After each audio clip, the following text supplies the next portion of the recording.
Michael Mastro. Welcome to my YouTube channel, Vastu Creations. Today we're going to look at the chart for Gina Lollabrigita.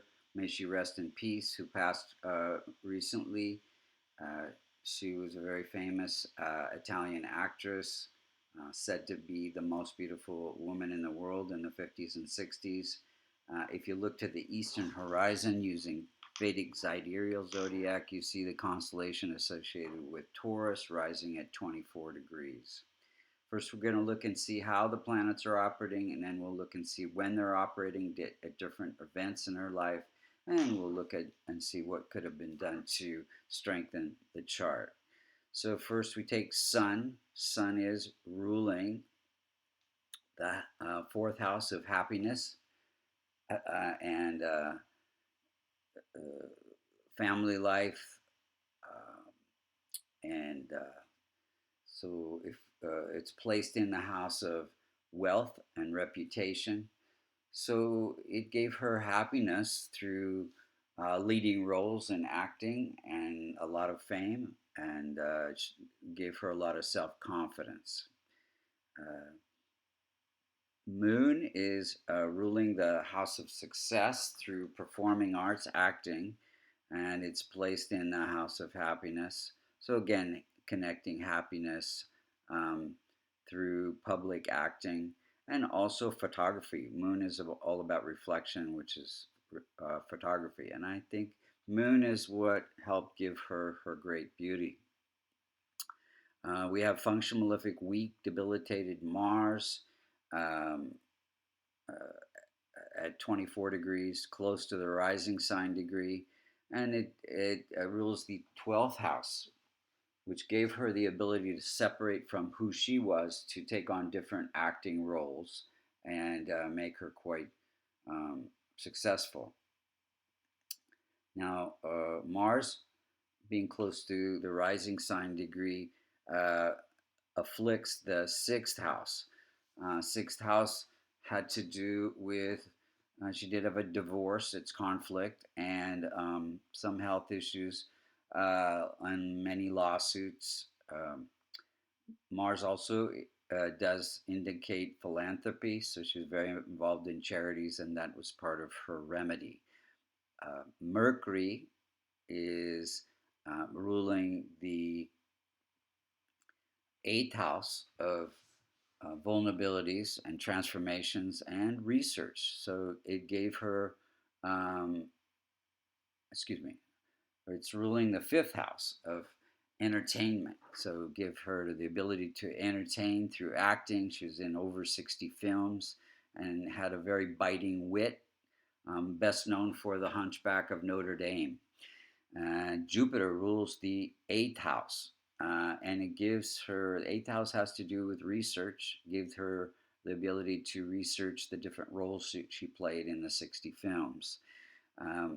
Function malefic weak, afflicted by K2 Venus at 3 degrees.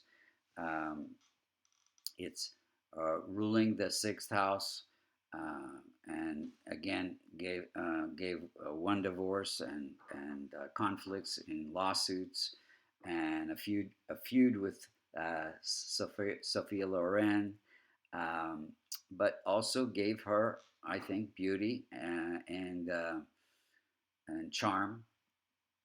Function malefic Saturn, ruling the career house, gave her a career through discipline and relationships, and also success, I think, through her charity work. Um, then now, one thing I didn't mention is Mars is also foreign lands. So she did do some work in the United States, and had houses in different places in Europe and the US, or in Canada, Toronto, Canada. Um, then we have Rahu and Ketu, which are always functional malefic, meaning they can cause harm if they're conjunct or aspecting within 5 degrees. Now, Rahu gave immense desire for wealth and fame, and stability in the relationship. She was married for quite some many years. And then K2 gave this, again, this ability to do the research in her different roles.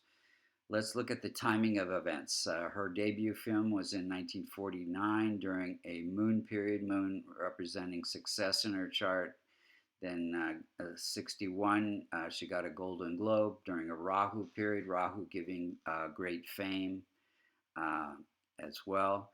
And then in 69, she ended a quite long marriage, and that was during a Jupiter period.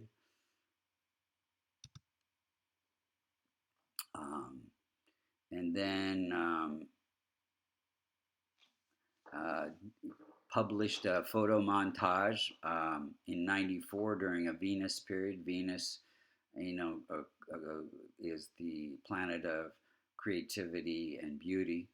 And I think she expressed some of her vulnerability in those pictures that she published. In 2013, she sold a lot of, she was really into amassing a lot of jewelry, and she sold a lot of that jewelry in 2013 and gave it to the charity for stem cell research. And that's all during a Mars period, Mars representing the 12th house of spiritual growth through letting go of attachments, the attachments to the jewelry, and giving to charity, which involves stem cell, which has to do with hospitals and surgery. 2018, she had an accident during a Jupiter period. Jupiter is ruling the house of accidents. And in 923, she had another accident where she ended up in surgery for hip bone. Um, and that was during a K2 period, K2 bringing life-changing events. 2000 January 16th, 2023, she died during a Mercury K2 period, K2 sitting in the house of death-like experiences.